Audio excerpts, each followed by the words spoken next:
In a small suburban neighborhood, tucked behind rows of identical houses and neatly trimmed lawns, there lived an old man named George Whitman. To most people, he was nothing more than the cranky old guy on the corner. His clothes were worn out, his shoes scuffed, and his posture slightly hunched. Every morning he would sit quietly on his porch, sipping black coffee from a chipped mug, watching people pass by without ever saying much. Teenagers riding their bikes would sometimes laugh as they zipped past him, calling out, "Hey, Grandpa, don't fall asleep out here." Others whispered rumors. Some said he was poor. Others swore he was just lazy, a man who had wasted his life.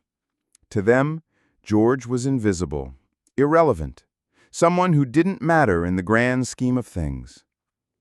The world moved fast around him. Cars rushed down the streets. Parents hurried to work. Kids carried their backpacks to school. And George, he was just there, sitting, watching, forgotten. Even the local store clerks treated him with dismissive politeness. When he bought groceries, they would glance at him with pity. "You need a bag for that, sir?" As if he couldn't handle it himself.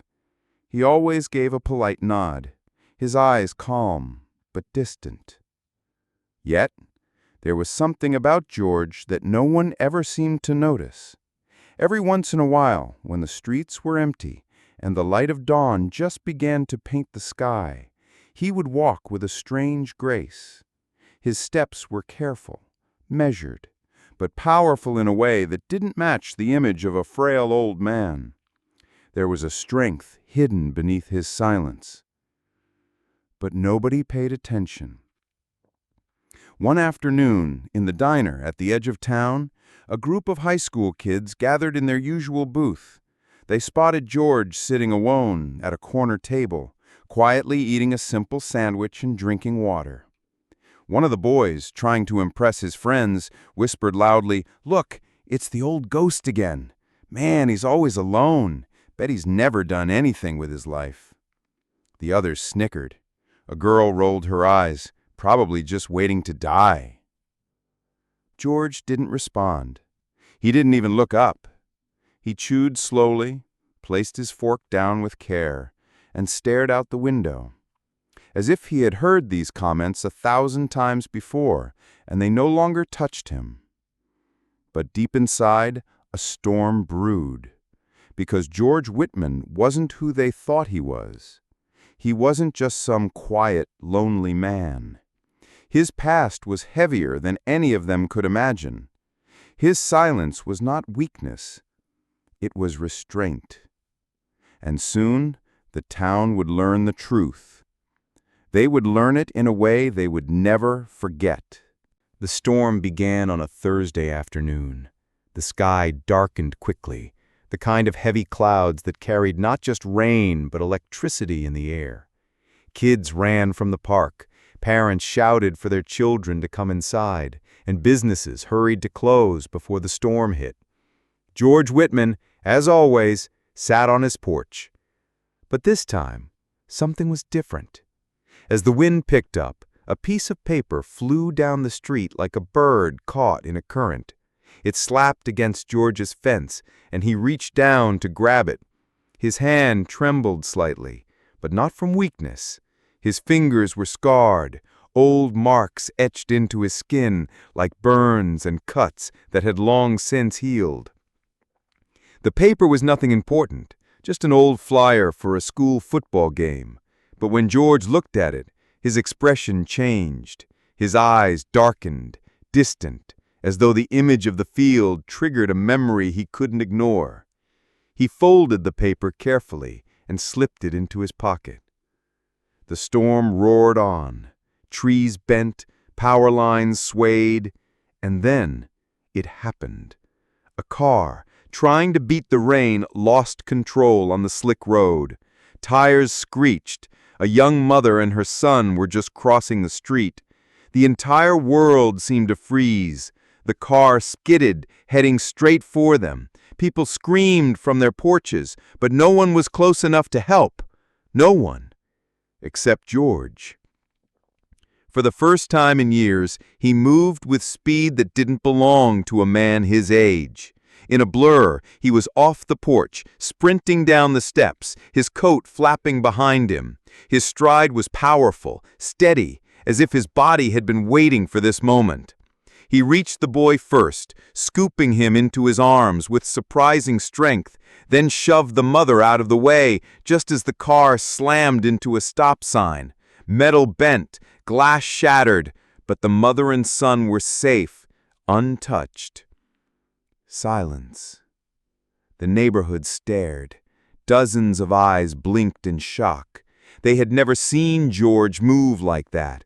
He placed the boy down gently, gave him a reassuring pat on the shoulder, and whispered something no one could hear. The mother cried, hugging her child, thanking George over and over. But George only nodded. His eyes were sharp, alert, almost trained. The kids who had mocked him at the diner were there too, frozen, their jaws open. One of them muttered, "Did you see that? He moved like a soldier." The word spread fast. By nightfall, the entire town was buzzing. The useless old man had saved a family. But how? Where did that speed, that strength come from? The next day, George was back on his porch, as if nothing had happened. But this time, a few neighbors stopped. They asked him questions. "Were you in the military? How did you do that? Who are you really?" George didn't answer. He just sipped his coffee. But one boy, the same one who had mocked him, noticed something. When George reached for his cup, his sleeve slid back just enough to reveal a tattoo on his forearm. It wasn't just any tattoo. It was faded but recognizable. A unit insignia. Special Forces. The boy's heart pounded. He had seen the same emblem in a history book, under the chapter about secret missions and soldiers who operated where no one else could. And suddenly, everything about George made sense. The silence, the scars, the strength. George Whitman was no ordinary old man. He was something far more dangerous. And the town had only just caught its first glimpse of who he really was. For the next few days, the town couldn't stop talking about George Whitman. He became a local mystery, a ghost that had suddenly stepped into the light. The story of the car accident spread faster than wildfire. The old man saved them with reflexes like a soldier. He had a tattoo, Special Forces. What's he hiding? Some people wanted to thank him. Others wanted to know more. And some people started to fear him. George, however, didn't change a thing. Every morning, same porch, same coffee, same silence. But inside, he felt the shift. Eyes followed him now. Whispers lingered in the air when he passed. The town had begun to remember that the quietest men often carried the loudest stories. But one evening, something happened that broke the fragile calm. It was nearly midnight when the sound of heavy trucks rumbled through the neighborhood. George noticed instantly. His eyes narrowed as headlights painted the walls of his living room. He didn't move, just listened. The trucks stopped down the street. Men stepped out. Not locals. Too disciplined, too silent. He recognized the rhythm of their boots, the way they scanned the surroundings. Soldiers, but not American. George's heart hardened. After all these years, after everything he had buried, the shadows had finally caught up to him. He slipped quietly into his small storage room. Beneath a loose floorboard, he pulled out a metal box, its surface scratched and rusted with age. Inside, a knife, still sharp, a pistol wrapped in cloth, and at the very bottom, a faded photograph of a younger George in uniform, standing with a small unit of men, all smiling, all gone now. He clenched the photo in his fist. "So it begins again," he whispered. Outside, the strange men walked door to door, asking questions. Neighbors peeked nervously from their windows. One of the men, tall and scarred, stopped at George's gate. His accent was thick when he spoke. "Excuse me, sir. We're looking for someone." George leaned on the porch rail, expression calm. "Plenty of people around here. You'll have to be more specific." The man smirked. "Old soldier, Special Forces. We were told he might be hiding here." The neighborhood seemed to hold its breath. Lights flickered on in nearby houses, ears strained to catch George's reply. He sipped his coffee slowly, deliberately. "Can't say I've seen anyone like that." The scarred man's smile vanished. His eyes sharpened. "If you do, tell him his past isn't finished with him." And just like that, the men turned, walking back to their trucks.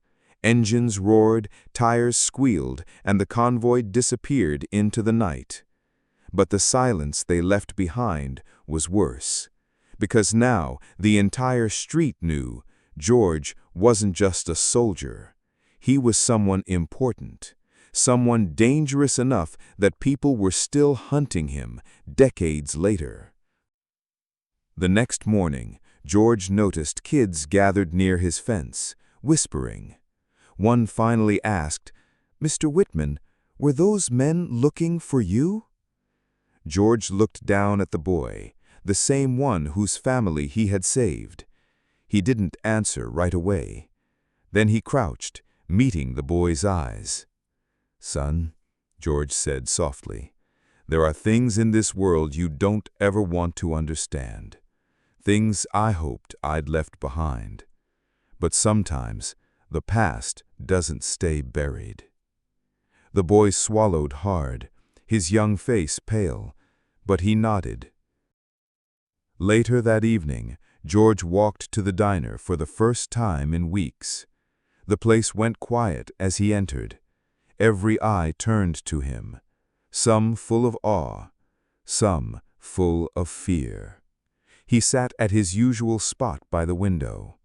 When the waitress approached, her voice shook as she asked, "George, who were those men?" For a long time he said nothing. Then he leaned closer, his voice low enough that only she could hear. "They weren't looking for me.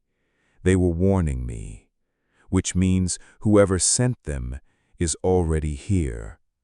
Her eyes widened, but George leaned back, calm as ever, sipping his coffee. For everyone else, he looked like the same old man. But deep inside, George Whitman knew the truth. The war he had escaped decades ago had finally come home. The days that followed were heavy with unease. The small town had always thrived on routine. Kids riding bikes after school, neighbors waving from porches, the familiar hum of everyday life. But after the convoy of strangers rolled through, everything felt off. People checked their locks twice. Strangers on the street were eyed with suspicion. And through it all, George Whitman walked calmly, as if nothing had changed. But deep down, he knew everything had. On the fourth night, George's phone, an old rotary thing most thought was broken, rang. The sound shattered the stillness of his house. He hadn't heard it ring in over 15 years. His hand hovered before he finally picked up. A voice, distorted, spoke in a tone only men of war would recognize. "Whitman, we found you." George said nothing, gripping the receiver tightly. "You thought you could disappear. You thought time would bury what you did. But time doesn't bury blood. Time feeds it." Click. The line went dead. George lowered the phone slowly, staring at the wall. For the first time in decades, he felt something crawl back into his chest. Fear, mixed with rage. The next morning, the diner was unusually crowded. People whispered nervously, some stealing glances at George's booth. He ignored them until the front door opened. The scarred man from the convoy stepped inside. He wasn't in uniform now, just plain clothes, but the tension followed him like a storm cloud. Two others came with him, sitting at the counter like hunters waiting for the right moment. The diner froze. The scarred man smiled when he saw George. "Mr. Whitman, may I sit?" George gave a small nod. The man slid into the booth, leaning forward. "You remember me, don't you?" George's jaw tightened. "Can't say I do." The man chuckled darkly. "No, but I remember you. You were the one in Kunar Valley, Special Forces. They said you vanished after that night, left us buried in the rubble while you walked free." The diner fell silent. Every word hung heavy in the air. The man's voice dropped lower. "You killed my brother." George's hand twitched. Memories flashed. Gunfire, smoke, the screaming chaos of a night raid long ago. He remembered the mission. He remembered the betrayal. He remembered a face. But George said nothing. The man leaned back, his smile gone. "I didn't come here for forgiveness. I came here to finish what you started." He stood and walked out, his men following. The room exhaled all at once, customers whispering frantically. George sat still, his coffee untouched, his reflection staring at him from the window. The past wasn't just shadows anymore. It had a face, a name, and a vendetta. That evening, the sheriff knocked on George's door. A sturdy man with decades on the job, he looked rattled. "George, listen, I've been getting calls. People are scared. They're saying men came here looking for you, threatening folks. I need to know what's going on." George studied him silently before replying. "Sheriff, if you want to protect your people, keep them away from me." The sheriff frowned. "That's not good enough. These aren't just drifters. They're trained, organized, and if they came for you, then they'll come for the rest of us too." The weight of those words pressed hard. George finally nodded. "Then I have no choice." That night, George opened the metal box again. He cleaned the old pistol, loaded it, and strapped the knife to his belt. He wasn't the young soldier in the photo anymore, but the steel in his eyes returned. He walked to the mirror, staring at his weathered reflection. "I swore I'd never fight again, but they've left me no choice." Outside, headlights appeared once more at the edge of town, trucks idling, shadows moving. The enemy hadn't forgotten him, and now they were coming closer. The night had a strange stillness to it, the kind that comes before a storm. Streetlights buzzed faintly, casting weak halos over the empty road. George Whitman stood at his window, watching the headlights gather at the edge of town.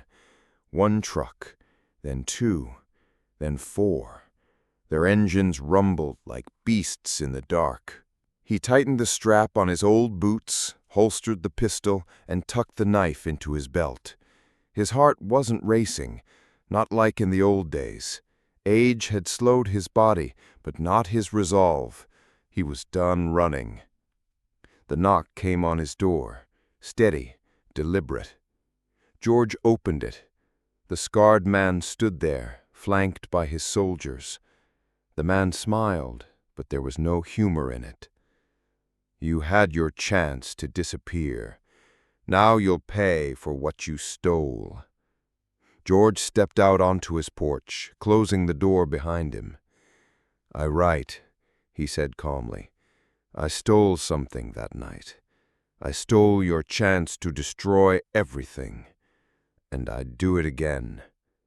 The man's eyes darkened. "Then tonight, old man, you die." The first gunshot shattered the silence. George dove to the ground as bullets tore through the porch. He rolled behind the stone steps, drawing his pistol. His hand trembled slightly, but his aim was steady. Bang! One attacker fell. Another ducked behind a truck. The quiet town erupted into chaos. Dogs barked, windows lit up. But George wasn't thinking about the neighbors anymore. This was war, just like before, only now the battlefield was his own street. He crawled across the dirt, keeping low, using shadows as cover. A memory flashed. Afghanistan, the same adrenaline, the same fire in his chest. His age didn't matter now. He was back in his element. The scarred man shouted orders. His men spread out, moving in pairs. They were disciplined, trained. But George had one advantage. They didn't know the town like he did. He slipped into an alley, luring two men after him. His boots barely made a sound as he pressed against the brick wall. The men crept closer, rifles ready. George waited. As the first passed the corner, George struck fast, knife flashing in the dim light. One down. The other spun around, but George was quicker. His pistol barked once. Silence returned to the alley. George's chest heaved, but his eyes were alive, sharp, dangerous. Back on Main Street, the scarred man grew impatient. "Find him! He's nothing but an old shadow!" But when one of his men staggered back with blood on his shirt, fear rippled through the group. They had expected a broken veteran. What they got was a predator who had been forged in war. George emerged from the shadows, moving with deliberate steps. His shirt was torn, dirt streaked his face, but he looked unshakable. The townsfolk peeked from windows, watching in silence. For years they had only known George as the quiet old man at the diner. Tonight they saw something else, a warrior. He fired 2 more shots, dropping another pair of attackers. Sparks lit the street as bullets ricocheted off metal, but George never faltered. The scarred man finally faced him head-on, stepping into the street with a rifle in hand. The two locked eyes, the weight of decades between them. "You should have died in that valley," the man hissed. "Maybe I should have, but I didn't, and I won't tonight." The final battle was brutal. The scarred man fought with fury, his rifle swinging like a club when bullets dry. George countered with everything left in his body, every ounce of strength, every scar carved into him from a lifetime of war. They crashed into each other in the middle of the street, fists slamming, grunts echoing through the night. The younger man had the advantage in strength, but George had something more: experience, cunning, and the knowledge that this was his last fight. Pinned against the truck, George felt the cold steel of a knife press against his chest. The scarred man snarled, "This is for my brother." In that moment, George did something unexpected. He smiled. "I already faced death once. You can't scare me with it again." With a sudden twist, George drove his own blade upward. The scarred man's eyes widened in shock before he collapsed, the fight draining out of him forever. Silence swept the street. The remaining attackers froze, their leader gone. Slowly, one by one, they dropped their weapons and retreated into the darkness. George stood alone under the streetlight, chest rising and falling, the knife still in his hand. His neighbors crept out of their homes, staring in awe at the man they thought they knew. The sheriff arrived moments later, eyes wide at the scene before him. "George, what the hell did you just do?" George looked down at his bloody hands, then at the faces of the people around him. Finally, he holstered the pistol and straightened his back. "I did what I swore I'd never do again. I fought. But I did it to keep all of you safe." The crowd was silent, no one daring to speak. George turned and began walking home, each step heavy but steady. As he disappeared into the shadows, one thought echoed in every heart watching him. The quiet old man wasn't just a neighbor.